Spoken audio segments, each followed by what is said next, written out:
नमस्कार दोस्तों आज आपने देखा कि मार्केट बिल्कुल रेंज में काम कर रहा था और रेंज में काम करने के बाद भी 26,000 का टारगेट जो आपको दिया गया था उसको मार्केट ने परफेक्ट तरीके से बिल्कुल अचीव किया है। एनालिसिस के ऊपर हम लोग आएंगे दोस्तों। उससे पहले अगर आप सीखना चाहते हो कि शेयर बाजार क्या है, जानना चाहते हो बिल्कुल बेसिक टू एडवांस, तो आप इस नंबर पे कॉल कर सकते हो। हमारा पटना के अंदर यहाँ पे ऑफलाइन क्लास चलता है, आप चाहो तो यहाँ पे ऑनलाइन क्लास भी ले सकते हो। अगर आपको डायरेक्शन की जरूरत है दोस्तों कि कहाँ पे आपका ये एड्रेस मिलेगा, तो आप यहाँ पे सर्च कर सकते हो eternity share market training class Patna.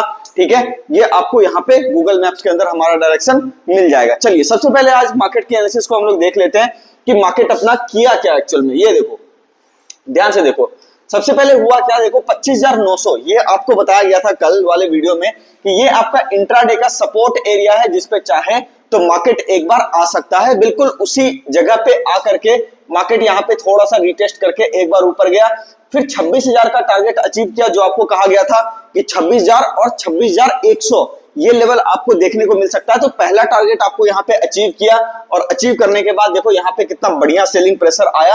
ठीक है, ये बताया कि हाँ ठीक है, फर्स्ट टारगेट आपका यहाँ पे अचीव हो चुका है। ये देखो, ये वाला जो कैंडल देख रहे हो आप, ठीक है, इस कैंडल से ये कंफर्म हुआ कि हाँ ठीक है, यहाँ पे कहीं ना कहीं टॉप लग रहा है इंट्राडे का। एक छोटा सा फॉल देखने को मिल सकता है, लेकिन इंपॉर्टेंट बात ये रही कि यहाँ पे देखो वापस से एक हैमर जैसा पैटर्न बना। बनने के बाद इस एरिया पे 25,900 पे जाकर के मोटा मोटी उसी एरिया पे जाकर के इसने सपोर्ट लिया और फिर बिल्कुल अभी थोड़ा ऊपर चलने के लिए तैयार है। लेकिन हम लोग इसको सही तरीके से एनालाइज करेंगे कि टारगेट क्या हो सकता है, उसके ऊपर हम लोग अभी बात करेंगे दोस्तों। ये तो हो गया कि मार्केट ने काम किस तरीके से किया, जो एनालिसिस आपको दी गई थी उस हिसाब से मार्केट ने काम किया या नहीं किया। अब बात कर लेते हैं यहां से कि अगला टारगेट क्या है और किस जगह पे अपने को सतर्क रहना है और कौन सा एरिया है जहां से कि मार्केट नीचे की साइड पे रिवर्स हो सकता है। देखो निफ्टी जो है ना, सबसे पहली बात यहां पे देख लेते हैं डेली चार्ट के ऊपर। अगर यहाँ पे हम लोग आए तो यहाँ पे देखो ध्यान से, निफ्टी काफी ज्यादा चल चुका है 3-4 दिन यहाँ पे। ठीक है, इस एरिया से अगर आप देखोगे, ये रहा आपका डेली चार्ट, यहाँ पे देखो, यहां से बिल्कुल निफ्टी चलना शुरू किया था और चलते चलते इस तरीके से ऊपर के साइड पे गया। लेकिन अभी देखो ध्यान से, इंपॉर्टेंट बात ये है कि ये जो कैंडल आपका बना है, यहां से लेकर के यहां तक एक फ्रेश मूवमेंट मार्केट में आया है, जो कि 25,500 से लेकर के आपका 26,000 तक का यहाँ पे आपको टारगेट दिलवाया है। अब इंपॉर्टेंट बात यह है कि कैंडल देखो थोड़ा थोड़ा यहाँ पे छोटा हो रहा है, अपर साइड पे ऐसा लग रहा है कि 26,000 पे थोड़ा सा सेलिंग प्रेशर आ रहा है। लेकिन इसके अंदर अपने को तब तक नहीं मानना है सेलिंग प्रेशर आ रहा है जब तक कि पिछला वाला कैंडल का लो कम से कम ना कटे, जो कि 25,840 का है। पिछले वीडियो में भी आपको यहाँ पे ये लेवल्स दिए गए थे। ठीक है, तो 25,840 का लेवल, यहाँ पे 2-3 लेवल की हम लोग चर्चा कर लेंगे दोस्तों।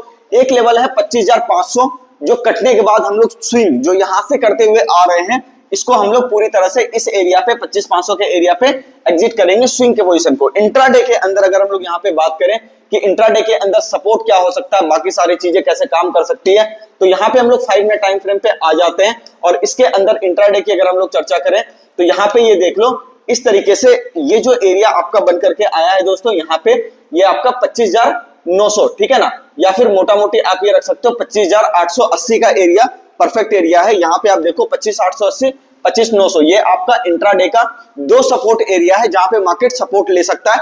ऊपर का टारगेट 26,100 का हो सकता है, जो कल वाले वीडियो के अंदर बताया गया था। बिल्कुल कुछ भी चेंज नहीं हुआ है इसके अंदर।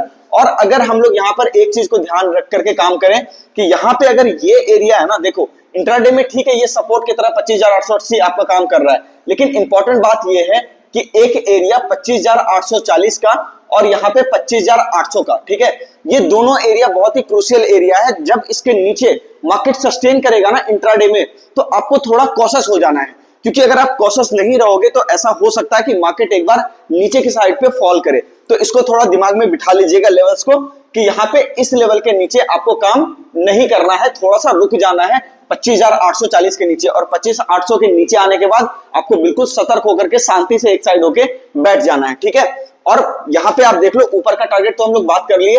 अब यहाँ पे अगर 25,800 आपका कटता है, ठीक है ना, यहाँ पे जैसे 25,800 का एरिया आपका कटता है, सस्टेन करता है, तो उसकी बात हम लोग नेक्स्ट वीडियो में कर लेंगे। ठीक है, चलिए ये तो आपका हो गया निफ्टी का एनालिसिस। अब बात कर लेते हैं यहाँ पे थोड़ा सा हम लोग बैंक निफ्टी के अंदर काम क्या हो रहा है उसके अंदर भी देखना जरूरी है। देखो निफ्टी बैंक में आपको ध्यान में होगा, बहुत बार मैं आपको कह रहा हूं कि मैं इसके ऊपर बुलिश हूं काफी अच्छे तरीके से, और जहां से बुलिश हूं ये लेवल आपको पता है 51,250। ये आपको बार बार कह रहा हूं, देखना इस एरिया से मार्केट चलते चलते आपका 53,970 आ चुका है, लेकिन स्विंग के अंदर एक भी स्टॉप लॉस अभी मार्केट ने नहीं काटा है, जो ट्रेलिंग स्टॉप लॉस हमारा है। ठीक है, यहां पे हम लोग बात करते हैं कि स्विंग के अंदर कहां पे इसका सपोर्ट एरिया बन रहा है। तो देखो पहला सपोर्ट एरिया जो इसका निकल करके आ रहा है अभी, यहां पे आपका 53,731 का सपोर्ट एरिया बन करके आ रहा है।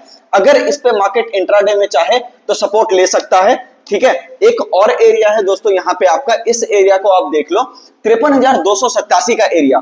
तो इस दोनों एरिया को आपको दिमाग में रख करके काम करना है कि मार्केट चाहे तो यहां तक वॉलेटाइल इजिली हो सकता है। ठीक है, लेकिन इंपॉर्टेंट बात यह है कि जब आपका 53,280 के नीचे बाजार आने लग जाए तब आप यहां पे थोड़ा ज्यादा कॉशियस होना, और इस वाले स्विंग को हम लोग कहीं ना कहीं यहां पे इस एरिया पे इसके नीचे, ठीक है, ये वाला जो आपका एरिया है यहां पे, ठीक है ना, इसको हम लोग देख लेते हैं 53,096। इसके नीचे आने के बाद हम लोग स्विंग वाले जो लॉन्ग है उसको हम लोग एग्जिट कर देंगे। बाकी देखो मार्केट में ज्यादा कुछ हुआ नहीं है, थोड़ा सा यहाँ पे सपोर्ट वगैरह ले रहा है, ठीक है ना, और हम लोग हो सकता है कि ऊपर की साइड पे वापस से निकल जाए, लेकिन काफी कॉशियस होकर के ट्रेड करना है दोस्तों। यहाँ पे अगर ऊपर के टारगेट की बात करें तो 55,000 का टारगेट मुझे इजिली यहाँ पे अचीव होता हुआ दिखाई दे रहा है। लेकिन उससे पहले अगर छोटे टारगेट की हम लोग यहाँ पर चर्चा करें तो यहाँ पे आप ये देख सकते हो 54,440 का टारगेट आपको आने वाले दिनों में मिल सकता है। ठीक है ना, तो ये रहा आपका पूरा का पूरा आज का एनालिसिस निफ्टी और बैंक निफ्टी का। हम लोग डाउ जोन्स की भी चर्चा करते हैं दोस्तों। डाउ जोन्स को थोड़ा सा यहाँ पे देख लेते हैं कि डाउ जोन्स आपका किस तरीके से काम यहाँ पे करता है। ठीक है ना, एक सेकेंड, ये रहा आपका डाउ जोन्स का चार्ट। यहाँ पे हम लोग खोल लेते हैं इसको। यहाँ पे देखो डाउ जोन्स का जो आपका चार्ट है दोस्तों, यहाँ पे देखो बिल्कुल परफेक्ट ऊपर की साइड पे जा रहा है। यही आपको मैंने कहा था 42,400 तक आराम से जा सकता है, कोई दिक्कत की बात नहीं है। तो यूएस का मार्केट भी ठीक है, कहीं कोई दिक्कत की बात नहीं है, बिल्कुल रेंज में काम कर रहा है। जैसा आपको बताया गया था कि ये मार्केट आपका अंडर परफॉर्मेंस भी करेगा तो भी कोई दिक्कत नहीं है, हम लोग आराम से चलते रहेंगे, तो इसके अंदर कोई दिक्कत नहीं है। 42,400 ये आपका नेक्स्ट टारगेट हो सकता है। ठीक है ना, और स्टॉप लॉस एरिया की अगर हम लोग बात करें कहां से डाउ जोन्स आपका थोड़ा सा खराब होगा, तो मुझे लगता है कि इस एरिया को आपको ध्यान में रखना चाहिए, 41,825 का एरिया। तो उसके बाद आप देखोगे कि मार्केट यहां से थोड़ा नीचे की साइड पे मूव कर सकता है। तो ये पूरा का पूरा आपका एनालिसिस रहा दोस्तों। आशा करता हूं आपको वीडियो काफी अच्छा लगा होगा। वीडियो अच्छा लगा तो चैनल को जाके सब्सक्राइब कीजिए और कमेंट करके बताइए वीडियो आपको कैसा लगा।